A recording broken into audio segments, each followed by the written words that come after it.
அன்பு மாணவ செல்வங்களே, உங்கள் அனைவருக்கும் இனிமையான வணக்கங்கள்.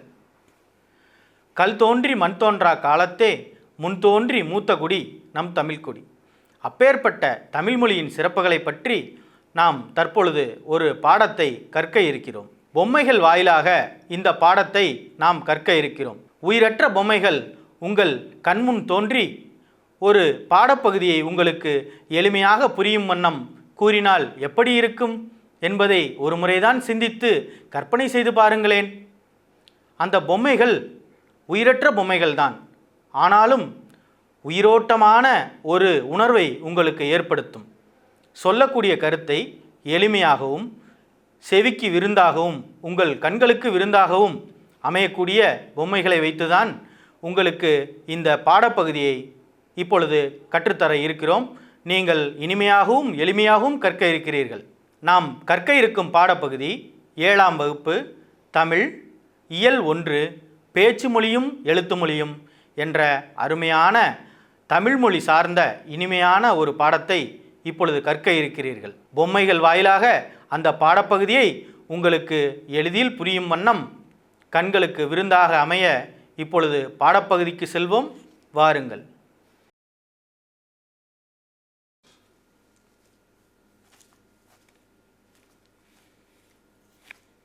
அருமையான காலை வேளை. இந்த காலை வேளையில் எம் தமிழ் மொழியின் வளங்களையும் சிறப்புகளையும் எம் தமிழ் மக்களுக்கு விளக்க யாராவது இருப்பார்களா என்று பார்ப்போம். யாரையும் காணாம். கண்ணுக்கெட்டிய தூரம் ஒருவரையும் காணாம். காத்திருப்போம்.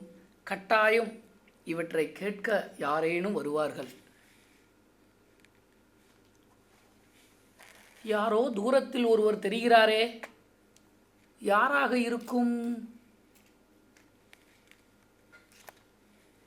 பாப்பா வாப்பா, மதியழகா, நல்லா இருக்கியா? ஓ அறிவழகா, எப்படிப்பா இருக்க? ரொம்ப நாள் ஆச்சு பார்த்து. ஆமாப்பா, நல்லா இருக்கேன்ப்பா. வீட்டிலலாம் நான் சௌரியமாக இருக்காங்களா? எல்லாரும் நல்லா இருக்காங்கப்பா. உங்கள் வீட்டில் எல்லாம் எப்படி இருக்காங்க? எல்லாரும் நல்லா இருக்காங்கப்பா. சரி, என்ன வேலையை எவ்வளோ தூரம் கிட்ட வந்தீங்க? சும்மா இந்த சந்தை வரைக்கும் போயிட்டு வரலான்னு வந்தேன். காய்கறிகள் வீட்டில் வாங்கிட்டு வர சொல்கிறவங்க. அப்படியே அதைத்தான் போய் வாங்கிட்டு வந்துடலாமே. பரவாயில்ல, வழியாக வந்தேன். நல்ல பழக்கங்கள் பழகிருக்கீங்க.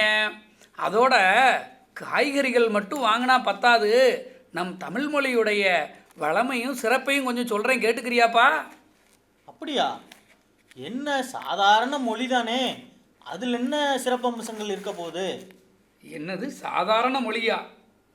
தமிழ்மொழி பழமையும் புதுமையும் நிறைந்த சிறந்த மொழி அல்லவா? இது பேச்சு எழுத்து மொழி எனும் 2 கூறுகளை கொண்டது. இந்த 2 கூறுகளுக்கும் இடையே இருக்கக்கூடிய வேற்றுமையும் ஒற்றுமையும் சொல்கிறேன், கேட்டுக்கிறியாப்பா? என்னப்பா கூறுன்னு சொல்கிற? எனக்கு சந்தையில் கிடைக்கிற காய்கறியோட கூறு மட்டும் தான்ப்பா தெரியும். கூறு 10 ரூபா, கூறு 20 ரூபா, அந்த கூறு தான்ப்பா எனக்கு தெரியும். அடாடா, அழகாக பேசுகிறீங்க, அழகாக சிந்திக்கிறீங்க. ஆனால் என்ன, அவற்றில் இருக்கக்கூடிய கருத்துக்களை மட்டும் சொன்னால் போதும், தெரிஞ்சுக்குவீங்க. சொல்லட்டுமா? சரிப்பா, நான் சந்தைக்கு கூட கொஞ்சம் பொறுமையாக போய்க்கிறேன். நீங்கள் தமிழ் மொழியை பற்றி நிறைய கூறுகள் சிறப்பம்சங்கள்லாம் சொல்ல வந்தீங்களே, அதை சொல்லுங்கள். பொறுமையாக கேட்டு தெரிஞ்சுக்கிறேன், சொல்லுங்கள். பரவாயில்ல. மொழினா என்னன்னு சொல்கிறேன், அதை தெரிஞ்சுக்கணுப்பா. நம்முடைய எண்ணங்களையும் உணர்ச்சிகளையும் பிறருக்கு வெளிப்படுத்துவதற்காக மனிதனால் உருவாக்கப்பட்ட ஒன்றுதான் மொழி. இப்போ தெரியுதாப்பா? நீ ஏதாவது ஒரு தகவல் சொல்லணும், ஒரு கருத்து சொல்லணும்னா அவன் அந்த கருத்துக்களை ஏற்றுக்கொள்ளக்கூடிய வகையில் அவனுக்கு புரிய வச்சிட்டோம்னா அங்கே ஏதேனும் ஒரு மொழி இருக்குன்னு அர்த்தம். அப்படிப்பட்ட மொழியின் மூலமாக தான் மனிதர்களின் சிந்தனை ஒரு தலைமுறையிலிருந்து அடுத்த தலைமுறைக்கு கொண்டு செல்லப்படுகிறது தம்பி. மொழி இல்லைன்னா மனித சமுதாயம் இன்று அடைந்திருக்கும் முன்னேற்றம் எட்டியிருக்கவே முடியாதுப்பா. இப்போ தெரியுதா மொழியினுடைய சிறப்பும், மொழி ஏன் நமக்கு தேவை அப்படிங்கிறதும்? கரெக்டு தான். நீங்கள் சொல்ல வந்ததை வச்சு நான் புரிஞ்சுக்கிட்டது என்னன்னா, கோடை விடுமுறைக்கு சுற்றுலா போயிருந்தேன். அப்போ பார்த்தீங்கன்னா மாமல்லபுரத்தில் வெளிநாட்டு பயணிகள் நிறைய பேர் வந்திருந்தாங்கப்பா. அங்கே பார்த்தா அவங்க பேசக்கூடிய ஆங்கில மொழி எனக்கு சுத்தமாக புரியலை. இப்போ தான் புரியுது, மொழி அப்படிங்கிறது தங்களுடைய எண்ணங்களையும் உணர்ச்சிகளையும் வெளிப்படுத்துவதாகவும் அமையணும்.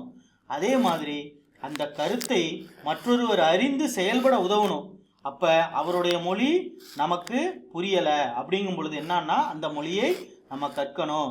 அதே மாதிரி தமிழ் மொழியோட சிறப்பம்சங்களையும் கற்கணும் அப்படிங்கிறத நீங்கள் சொன்ன விளக்கத்தின் மூலியமா என்னுடைய அறிவுக்கு எட்டுச்சுப்பா. அருமை அருமை, நல்லா புரிஞ்சிருக்கீங்க.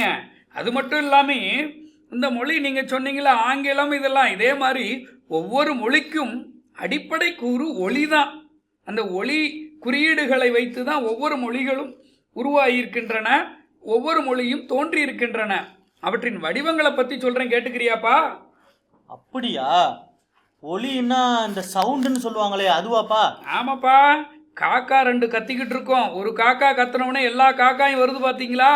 ஓஹோ. அந்த காக்காய்க்கும் பறவைகளுக்குரிய ஒளியும் பறவைகளுக்கான மொழி தான். அதே போன்றுதான் காகம், விலங்கு, பறவைகள், நீங்கள் எது எடுத்தாலும் அந்த விலங்குகளுக்குரிய மொழியும் உண்டு. அந்த ஒளியை வைத்தே அவர்களுக்கான மொழி உணரப்படுகிறது. தொடக்க காலத்தில் மனிதர்கள் தனித்தனி குழுக்களாக வாழ்ந்து வந்தனர்.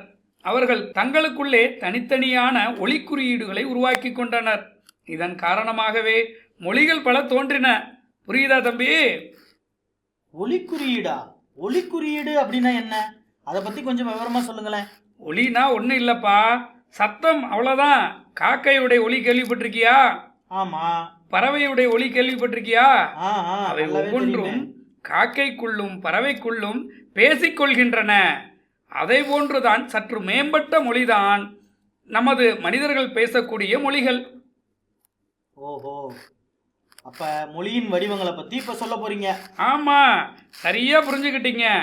சொல்லட்டும், கேட்டுக்க தம்பி. வாயினால் பேசப்பட்டு பிறரால் கேட்டு உணரப்படுவது பேச்சு மொழியாகும்.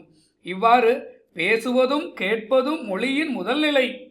கண்ணால் கண்டு உணருமாறு வரி வடிவமாக எழுதப்பட்டு படிக்கப்படுவது எழுத்து மொழியாகும். அது மட்டுமின்றி எழுதப்படுவதும் படிக்கப்படுவதும் மொழியின் இரண்டாம் நிலை. நேரில் காண இயலாத நிலையில் செய்திகளை தெரிவிக்க எழுத்து மொழி உதவுகிறது.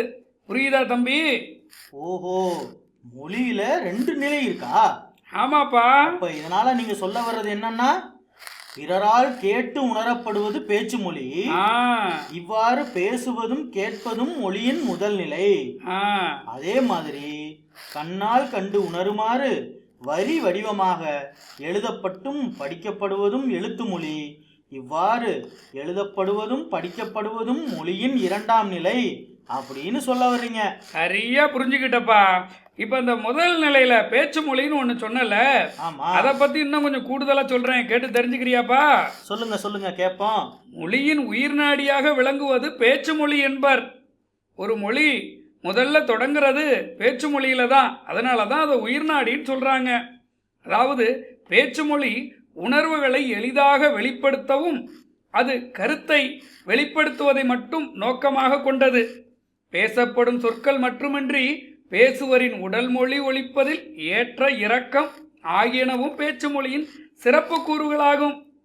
புரியுதாப்பா? புரியுது புரியுது. சாதாரண மொழின்னு நான் நினைச்சேன், இதுலயே இத்தனை நிலைகள் இருக்கா? பேச்சு மொழிக்கு இப்படி ஒரு விளக்கத்தை நான் இதுக்கு முன்னாடி தெரிஞ்சுக்கிட்டதே இல்லை. கேட்கணும்னு நிறைய ஆர்வமா இருக்கு.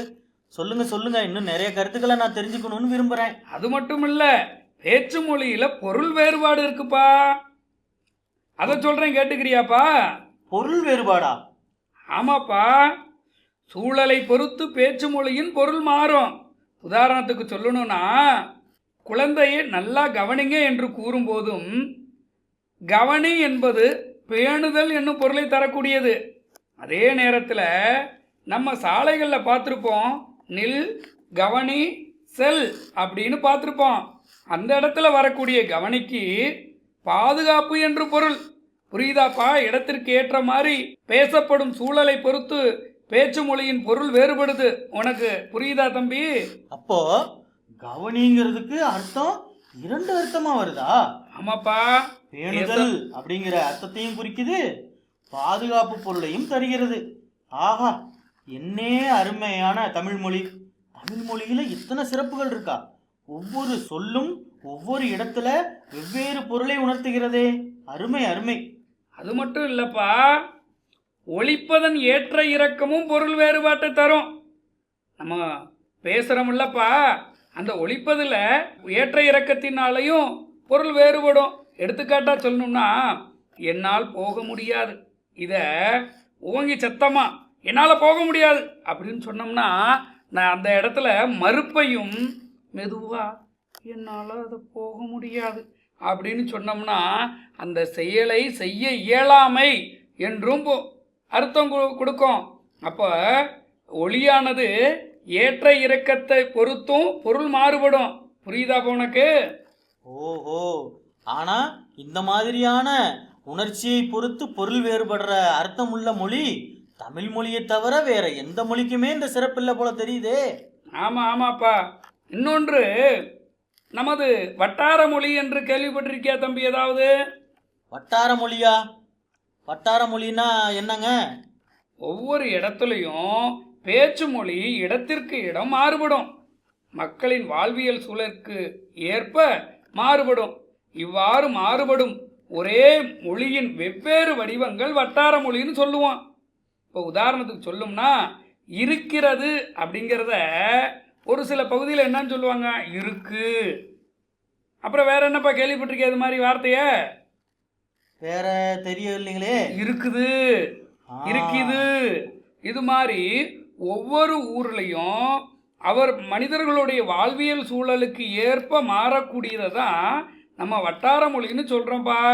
ஓஹோ, அப்ப ஒவ்வொரு பகுதியிலும் ஒவ்வொரு மாதிரியான சொற்களை பேசுறதான் வட்டார மொழி வழக்குன்னு சொல்ல வர்றீங்க. ஆமாப்பா. அதுலேயும் இன்னும் ரொம்ப மிகவும் கவனிக்கக்கூடியது என்ன தெரியுங்களா? பேச்சு மொழி இடத்திற்கு இடம் மாறுபடுது, ஆனால் அதோடைய வார்த்தை ஒன்று தான். இருக்கிறதுங்கிறது இருக்கு, இருக்குது, இருக்கிது. பாத்தியாப்பா? ஒரே வார்த்தையை பேச்சு மொழியில் எப்படியெல்லாம் சொல்கிறாங்க பாருப்பா. அது மட்டும் இல்லாமல் கிளைமொழின்னு ஒன்று இருக்குது, தெரியுமாப்பா? கிளைமொழியா? அப்படின்னா என்னதுங்க?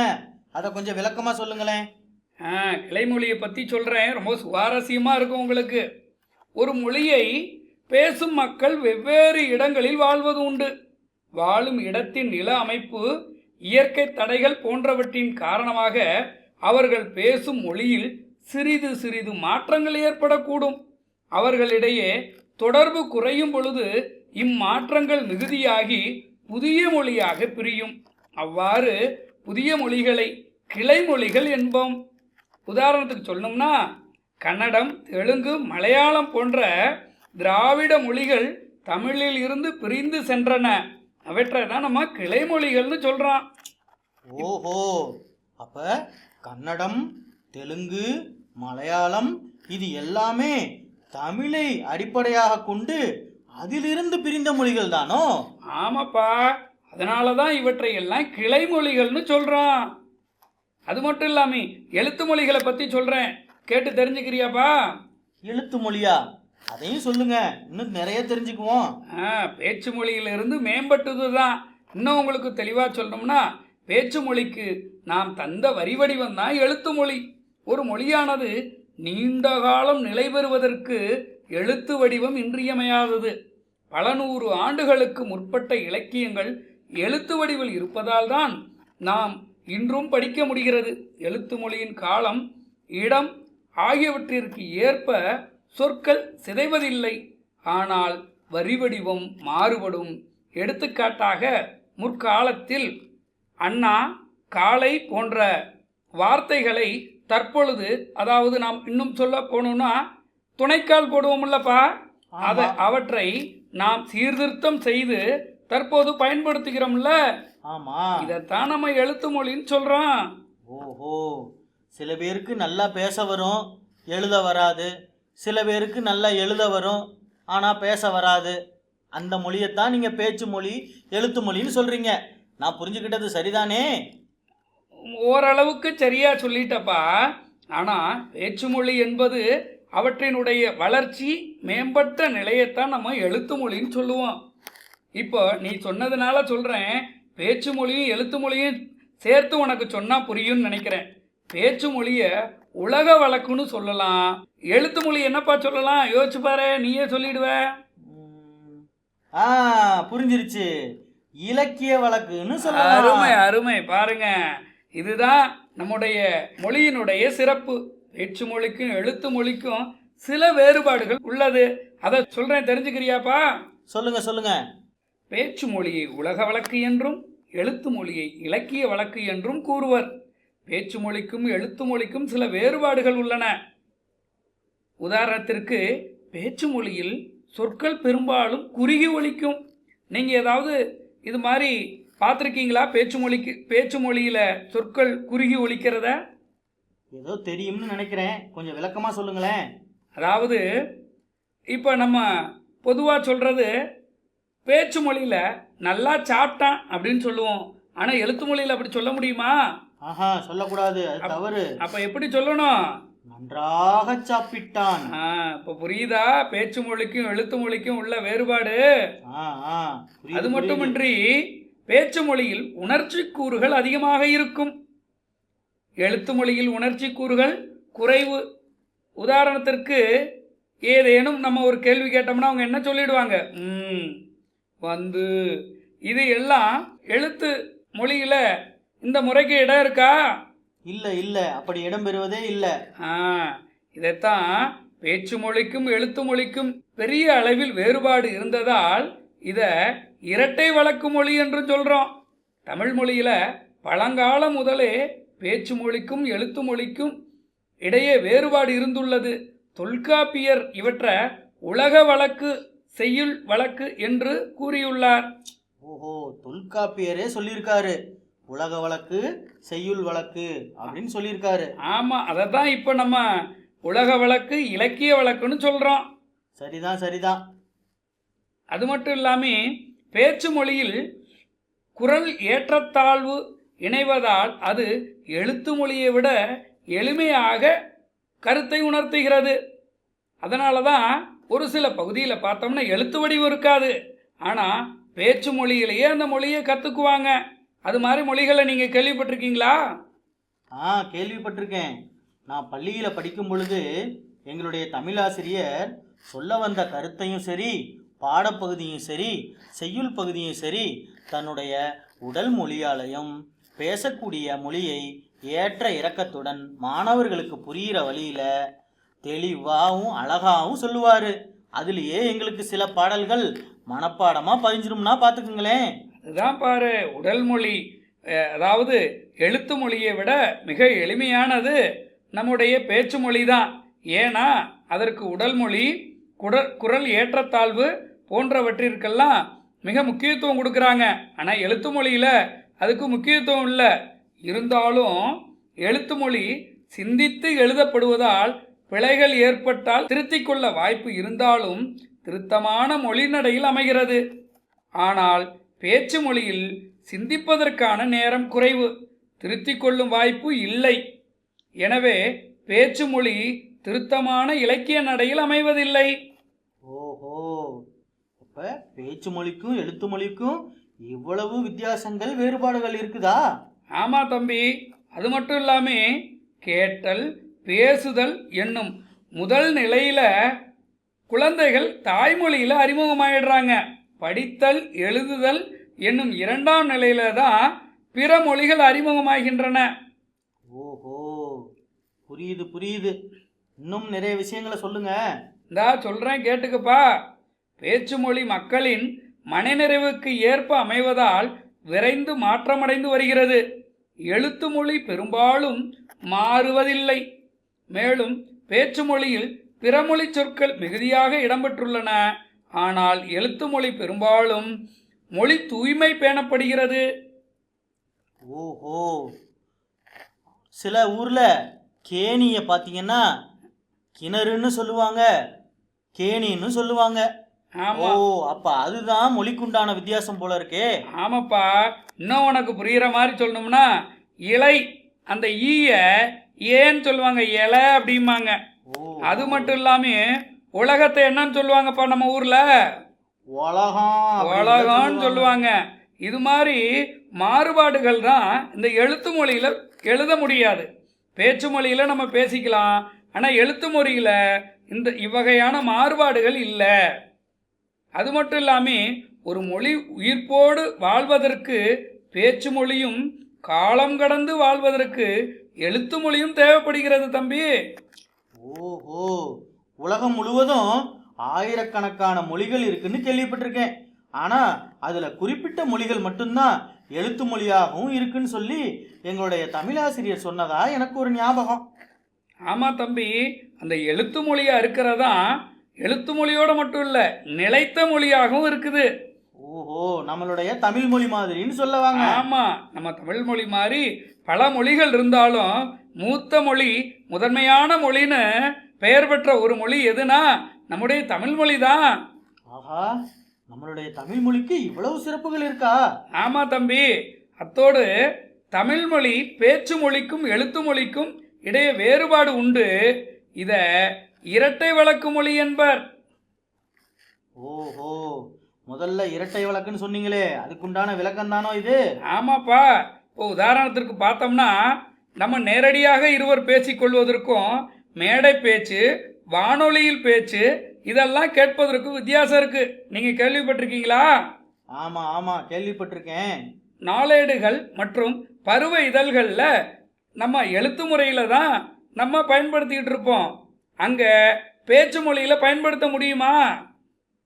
ஆமாம், பயன்படுத்துறதுல சிரமம் இருக்கும் தான். ஆனால் இப்போ ஒரு சிலர் பேச்சு மொழியும் கொண்டு வந்துக்கிட்டு இருக்காங்க. அப்போதும் தமிழ் மொழி பேச்சு மொழியில் காலந்தோறும் ஏற்பட்டு வரும் மாற்றங்களை தவிர்க்க இயலாதது தான். ஆனால் ஊடகங்களிலும் இலக்கியங்களிலும் திருத்தமான மொழியை பயன்படுத்த வேண்டும். அப்போதுதான் நம் தமிழ் மொழியை சிதையாமல் காக்க முடியும். ஓஹோ, அப்ப பேச்சு மொழிக்கும் எழுத்து மொழிக்கும் இவ்வளவு வேறுபாடுகள் இருக்கு.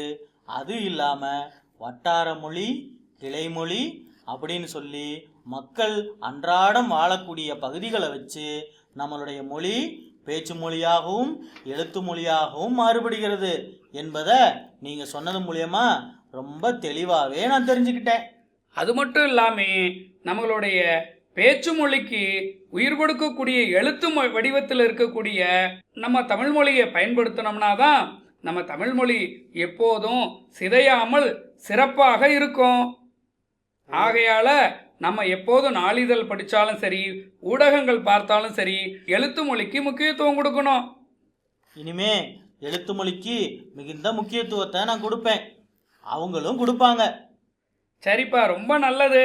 அத்தோடு பாவேந்தரின் வரிகளை தற்போது பார்க்கலாமா? பார்க்கலாமே. நான் சொல்ல சொல்ல அப்படியே சொல்றியாப்பா? சொல்லுங்க.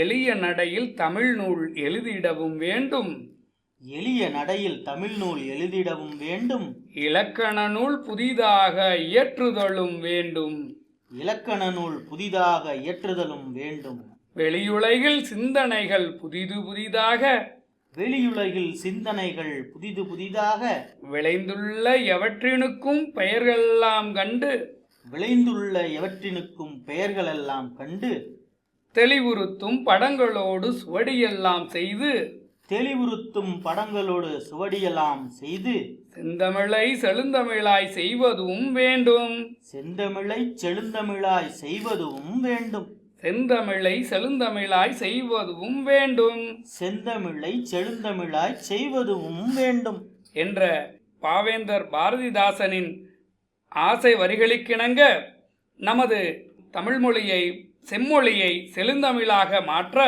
அனைவரும் இணைந்து பாடுபடுவோமா? பாடுபடுவோம் பாடுபடுவோம். தம்பி, இப்போ இந்த நேரத்தில் உனக்கு என்னால் முடிஞ்ச, எனக்கு தெரிஞ்ச நம் தமிழ் மொழியின் பேச்சு மொழியும் எழுத்து மொழிக்கும் இருக்கக்கூடிய வேறுபாடு, கிளைமொழி, வட்டார மொழி போன்ற பல அரிய கருத்துக்களை உனக்கு சொல்லியிருந்தேன். உனக்கு புரிஞ்சுச்சா தம்பி? புரிஞ்சுது. நம்ம ரெண்டு பேரும் இப்போ பேசிக்கிட்ட உரையாடல் மூலமா பேச்சு மொழிக்கும் எழுத்து மொழிக்கும் உண்டான பல்வேறு வகைகள், பொருள் வேறுபாடுகள் மற்றும் முக்கியமான உட்கூறுகளை பற்றி மிக தெளிவாகவும் அழகாகவும் சொன்னீங்க. மிக அருமை தம்பி.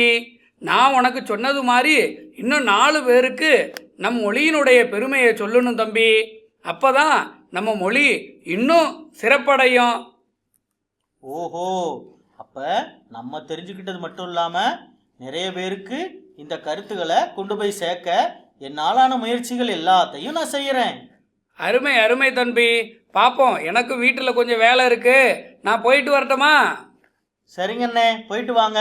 சரிப்பா, பார்த்துக்க. நன்றி, வணக்கம். நன்றி.